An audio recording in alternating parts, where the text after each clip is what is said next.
Commander Legion, buckle up because it's going to be a wild ride. Do you think the Commanders are ready to shake the NFL to its core? Imagine this, a rookie QB so deadly that Jerry Jones is biting his nails. But wait, because the revolution doesn't stop there. While the new king of Washington prepares for his coronation in the NFC East, the front office played their most aggressive moves, signing a legendary 34-year-old edge to save a defense that collapsed like a deflated balloon in 2024. Guess who might be coming to teach these young players how to hunt quarterbacks?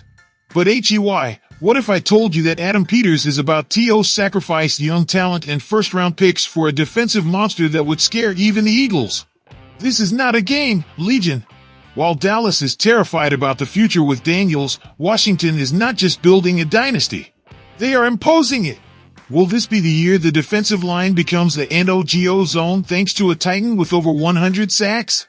Or will the trade for a Colossus be remembered as the mistake that halted the rise? Meanwhile, Daniels, with $55 million in picks in his pocket, waits for his army. What will happen when these bombs explode? Subscribe now and like if you believe that 2025 will be the beginning of the Commander Empire in the NFC East. Hold on, Washington!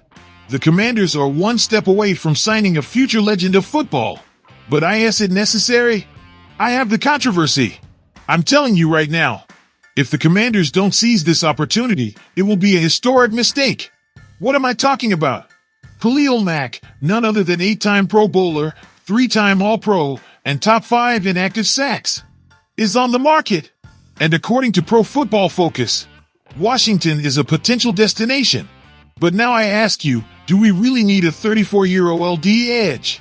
After a season where the defense was a statistical lie? Dan Quinn performed miracles with a blitz rate of 32.8%, the highest of his career, and still, how many times did we see the pass rush disappear against heavyweight opponents? Dorrance Armstrong led the team with just 7 sacks. Or are you going to tell me that with Dante Fowler and Clelin Ferrell we're going to compete for a Super Bowl? Please, listen to me. If Adam Peters brings in Mack, it's because he's coming to teach how to win. This man has 101.5 sacks in 11 seasons. Yes, he surpassed 100 in 2024. And on a team like the Chargers, which was a defensive disaster. Imagine him with Dan Quinn, with a coordinator who knows how to enhance Warriors on the line. But don't get me wrong. Risks? Of course. Mack has more than 1,000 snaps in 3 of the last 4 seasons.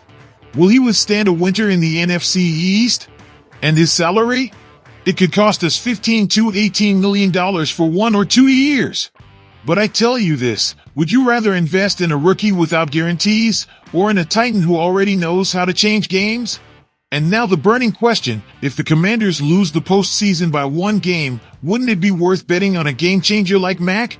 I say yes. But I want to know what you think. Should Washington sign Khalil Mack at any cost? Or would it be a whim like Jason Taylor in 2008? Washington Commanders want Myles Garrett. Would you give up a young talent for the monster from Cleveland? Ladies and gentlemen, the rumors are blazing in the capital. Myles Garrett, the defensive colossus from Cleveland, wants out of the Browns and the Commanders are eyeing the spotlight. Can you imagine Garrett in burgundy and gold? I tell you this bombshell would change everything for Washington. But at what price? Because here we're not just talking about draft picks, we're talking about sacrificing young talent. Now, I ask, what kind of madness would Adam Peters need to convince Cleveland? I've heard some say, 2 first-round picks, or 1 and day 2 picks. Sure! But guess what else might come into play? Brendan Coleman, the rookie tackle. Yes, the same one who earned the starting spot in the second half of 2024. Ben Standig from The Athletic put him in the spotlight. How is it possible that a promising project is trade bait? Let me explain. But first, why does Garrett want out of Cleveland? It's obvious. The Browns are a mess. Deshaun Watson is a living disaster. The franchise isn't moving forward, and Garrett, a monster with 4 Pro Bowls, is wasting his prime. Wouldn't you leave a sinking ship? And Washington, with its ambitious project, sounds like a refuge. Let's go back to the trade. Coleman, a 3rd-round pick in 2024, finished 2024 as the starting LT. Did he do poorly? No! But is he an untouchable pillar? The voice of Standate resonates loudly. If they want Garrett and Marson Lattimore, maybe Coleman is expendable. Why? Because many believe his future is at guard, not tackle. And if Cleveland, desperate to protect Watson, who can no longer defend himself even with a bulletproof vest, needs protection, Coleman could be that piece. Now I ask you, would you give up a young tackle with potential plus 2 first-round picks for a 29-year-old LD Myles Garrett? I say think twice. Garrett is a nightmare for quarterbacks, a generational defender.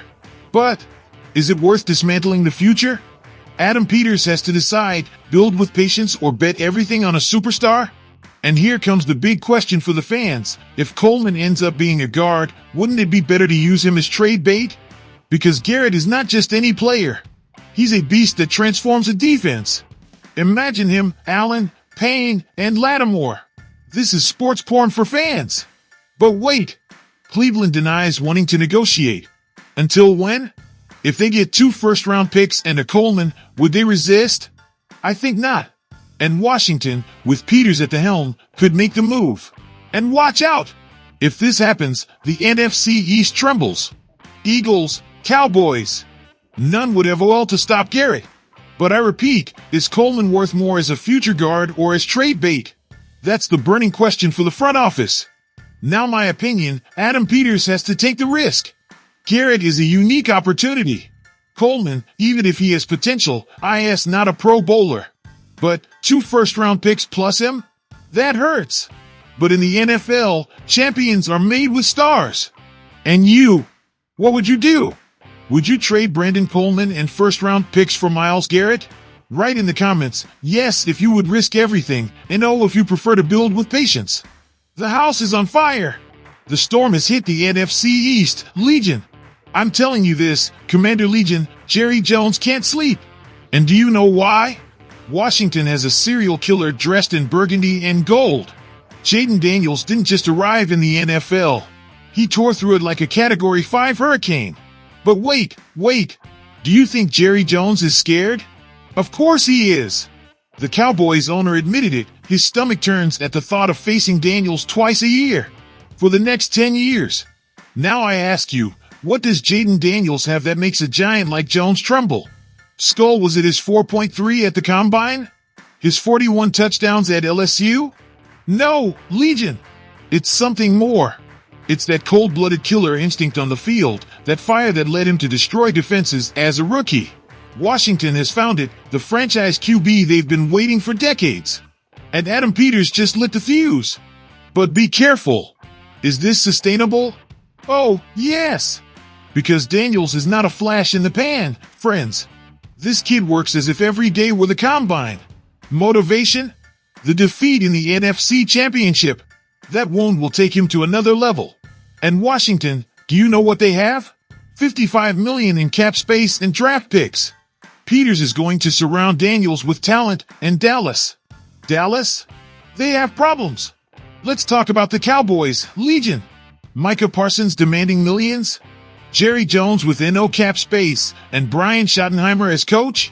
Wait, seriously? How is Dallas going to compete against Daniels and these new commanders? Not even with Terry McLaurin's handkerchiefs in their face. Jones himself said it, Dallas will have to settle for crumbs. But here's the key, Jaden Daniels is the new king of the NFC East. And although Jerry smiles and says he loves to compete, you can see the twitch in his eye. Do you think Dak Prescott is going to win this battle in the long run? Forget it! Daniels already danced in Dallas in his rookie year. And he's just warming up. Legion, now I drop the bombshell on you. Will this be the ERA in which Washington buries the Cowboys in the East? Or will Jerry Jones find another vintage 1995 GM magic? Comment below. And thrifty ones, listen to me, this is just the beginning. If Peters strengthens the offensive line and gets another explosive WR, can you imagine Daniels in 2025? It's not hyperbole. It's a warning. Dallas, Philly, Giants. I'm talking to you, the king has arrived. And his name is not Jerry Jones. Legion, do me a favor, hit like if you think Dallas will fall to third in the East. And let me know, how many Pro Bowls will Daniels win in his first 5 years? Let's blow up the comments with Commander Fire. Is Washington about to make a historic mistake? Or the definitive move? Should they risk everything for Mac, even if it evokes the ghost of the disastrous Jason Taylor signing in 2008? Watch out! If they do, would they sacrifice Brandon Coleman and key picks, even for Myles Garrett? We want to know! Comment yes if you bet on immediate glory, or no if you believe patience builds dynasties. And let's talk about Jaden Daniels. Will he be the QB that changes the franchise's luck? We bet yes, but how many Pro Bowls will he win in his first 5 years? Leave your prediction in numbers. 3, 5, none? Surprise US! This is your home, Commander Nation. Ready to define the team's future? Comment, like if you want to see more content like this, and are you already subscribed? Join the family! Together we make every victory and controversy a legend. Subscribe now and don't miss a single decision from the front office. And remember, hail to the Redskins!